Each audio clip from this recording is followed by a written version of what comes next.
అందరికీ నమస్కారం. ఈరోజు కమ్మర్పల్లి మండలం నర్సాపూర్ గ్రామంలో ఎన్ఆర్ఈఎస్ నిధుల ద్వారా వచ్చినటువంటి 10 లక్షల రూపాయలతో సీసీ రోడ్ పనులను ఈరోజు ప్రారంభించడం జరిగింది. ఈ కార్యక్రమంలో గ్రామ సర్పంచ్ గారు మరియు కమ్మర్పల్లి కాంగ్రెస్ పార్టీ మండల అధ్యక్షులు రవి గారు మరియు గ్రామ పెద్దలు కార్యకర్తలతో కలిసి ఈరోజు ఈ కార్యక్రమాన్ని ఈ పనులను ప్రారంభించుకోవడం జరిగింది. ఈ పనులు ఇచ్చినటువంటి మరి కాంగ్రెస్ పార్టీ కాన్స్టిట్యూన్సీ ఇన్ఛార్జ్ అయినటువంటి ముత్యాల సునీల్ రెడ్డి గారికి ప్రత్యేకమైనటువంటి ధన్యవాదాలు కృతజ్ఞతలు తెలియజేస్తున్నాం. మరి కాంగ్రెస్ ప్రభుత్వం వచ్చిన నుంచి మరి ఎన్నో పనులు చేసుకుంటూ ప్రజలకు ఇచ్చినటువంటి హామీలను ప్రతి ఒక్కటి నెరవేరుస్తూ ముందుకున్నటువంటి ఈ కాంగ్రెస్ ప్రభుత్వం పట్ల ప్రజలందరూ ఎంతో హర్షం వ్యక్తం చేస్తున్నారు, సంతోషంగా ఉన్నారు. అందులో భాగంగా ఈ నర్సాపూర్ గ్రామానికి ఎంతోమంది పేదలకు నిరుపేదలకు ఇండ్లు లేనటువంటి నిరుపేదలకు ఇందిరమ్మ ఇండ్లు ఇచ్చి మరి ఇప్పుడు ఎన్నో ఇండ్లు ఇప్పుడు ముందు ఇనాగ్రేషన్ దశలో ఉన్నాయి.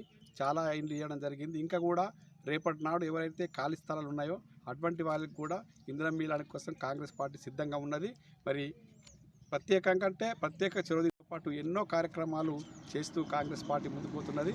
ప్రజలకు పేదలకైతే అన్నం ఇచ్చి సన్న బియ్యం ఇచ్చి మరి పేదల యొక్క ఆహారాన్ని మరి కాంగ్రెస్ పార్టీ ఇచ్చినటువంటి హామీలో భాగంగా మరి ప్రతి పేదవాడికి సొంతిల్లు చాలా నెరవేర్చడంతో భాగంగా మనకు ఇంటికి 5 లక్షల రూపాయలు ఇవ్వడం అనే కార్యక్రమాన్ని ఎంతో ప్రతిష్టంగా చేపట్టినటువంటి కాంగ్రెస్ ప్రభుత్వం రేవంత్ రెడ్డి గారి అధికారంలోకి వచ్చిన తర్వాత ప్రతి ఊర్లో ఉన్నటువంటి పేదలను గుర్తించి ఎవరికైతే కాంగ్రెస్ పార్టీ అధికారంలోకి వచ్చిన నాటి నుండి ఎన్నో అభివృద్ధి కార్యక్రమాలు చేపడుతూ ఈరోజు ఈ సీసీ రోడ్డు కూడా మేము ప్రారంభించుకోవడం జరిగింది.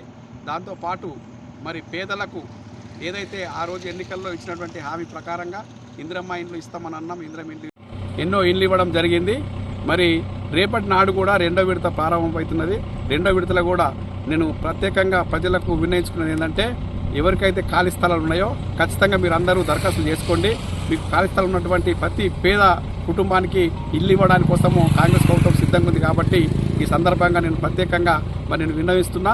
ప్రజలందరూ ఇట్టి ఎంతో అద్భుతమైనటువంటి కార్యక్రమం 5 లక్షల రూపాయలు ఇచ్చినటువంటి ఇండ్లకు కార్యక్రమాన్ని ప్రజలందరూ సద్వినియోగం చేసుకోవాలని చెప్పి కోరుకుంటూ ఈ కార్యక్రమంలో పాల్గొన్నటువంటి ప్రతి ఒక్కరికి పేరు పేరున ధన్యవాదాలు కృతజ్ఞతలు తెలియజేస్తున్నాను.